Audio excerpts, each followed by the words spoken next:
I think that's basically it. We continue discharging our other responsibilities, and I can assure you now that I'm here, all the other issues of concern are, are, are, are on our priority list. Um, you're aware we have a tragedy which has befallen us in Kilifi County, which is a huge tragedy. And I think we are yet to come to terms with the seriousness and the gravity of that problem. That process is ongoing. I think today the teams there will be concluding the post-mortem of the 110 bodies that were retrieved from the scene of crime. And next week, I think I should be returning there for the resumption of the exhumation process because the experts are telling us we have more bodies in that scene of crime. So I think that is something that we are reflecting on. As I've announced from that corner, um, this is a very bad event, very bad event. It should not have happened, but it has happened. And therefore, we will do what other countries do when they are hurt by bad people. We should do what our country has done in the past when it has been hurt by bad people. And I can confirm to the people of Kenya, when terrorists hurt us some years back, severally, 7-8 years ago, and lastly maybe some 5 years ago, certain measures that the government of Kenya put in place since 2014-2015 towards 2016, those measures have helped us to turn our country for the better. And I want to confirm we remain alert to make sure that our country is free from the threat of terror. Now, we also have the challenge in the Northern Rift Valley and the Upper Eastern Province, former Eastern Province or Eastern Region now, of cattle rustling and banditry and violence and death. Again, we are seized of that matter. We have made some progress, and I want to promise the people of Kenya, the same way we have defeated extremist terror networks, we will also defeat the bandits. But now there is a third threat again, and that is what has happened. Threats which are presented by religious extremism. And therefore, we have decided this event, sad as it is going to be the last one. We will do whatever it takes to make sure that we do not get this kind of harm ever again in our country. That's what the Americans did after the 9/11 attack. That is what Japan did after the bombing of the Tokyo subway in 1995. That is what Britain did after the attack of the London Underground train, where they lost 56 people in 2005. We will not stop at any length. Some of the measures are administrative. We have taken them.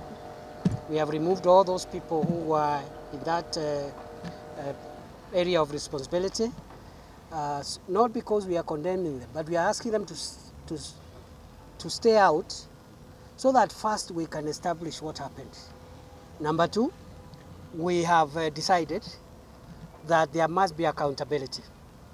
This accountability will be in three strands.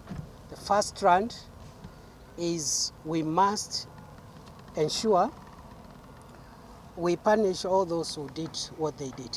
Those who killed our people in a cruel and degrading and inhuman manner must be visited with the worst form of punishment that is available in our law books. We are making good progress. We intend to make further arrests in the coming days.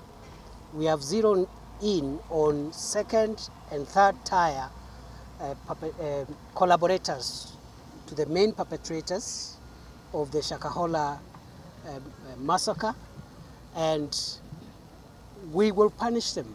We will prosecute them with the worst crimes possible, including genocide and all forms of crimes and terrorism. But that is one form of accountability.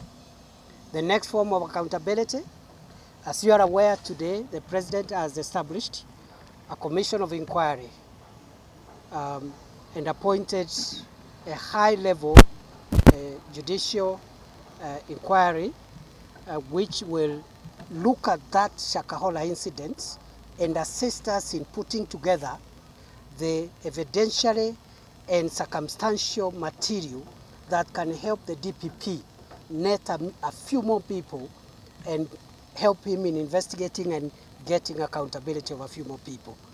That commission has been pronounced today by President William Ruto. At the same time, the President has established today a presidential task force, which is multisectoral, not to look at the Shakhahola matter alone, but to look at the whole issue of regulating religious institutions in our country. In that task force, you see the names. We have people from the government of Kenya, Attorney General, Ministry of Interior, and other relevant ministries. But we also have representatives of religious organizations, Christians, Muslims, Hindus, Shias, and all manner of people, Catholics, evangelicals, everybody. We have civil society represented, the Law Society of Kenya, Kenya National Commission of Human Rights, and any conceivable stakeholder is part of that task force.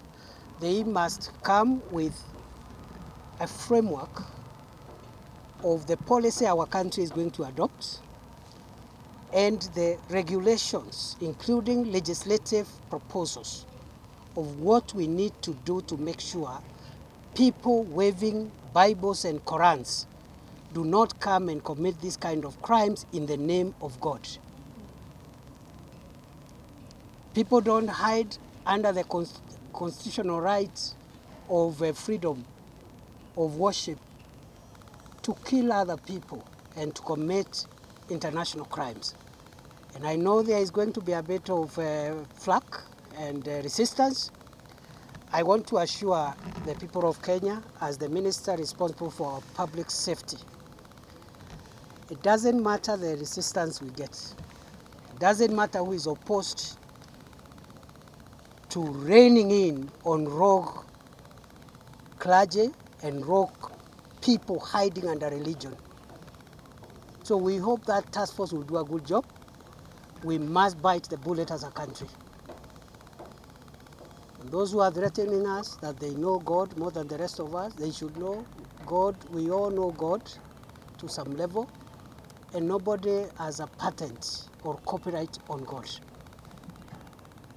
So that task force will look at the governance issue holistically. The Commission of Inquiry will look at that incident, help with the prosecution and preparatory material for further accountability. And I want to assure Kenyans and also prepare them. It's going to take a bit of time. I know Kenyans want quick action, but if we have to do a good job, it's going to take a few years, quite a number of years, for us to get full accountability because of the legalities and so forth and so on. And also the task force, other than helping us with that, will help us with technocratic and administrative accountability. Because for a matter like this to happen, someone, either somebody in authority, in government, either knew or ought to have known. And therefore, heads must roll. So there are people we will remove from office. There are people we will admonish based on the recommendations and the findings. There are people we will do what is known in international law as lustration. There are people that we, depending on the levels of responsibility, we not only remove them from office, but we ban them from holding any other public office for the rest of their lives. So that is the broad scheme of things. But there we are. So we are seized of that matter and we are making good progress.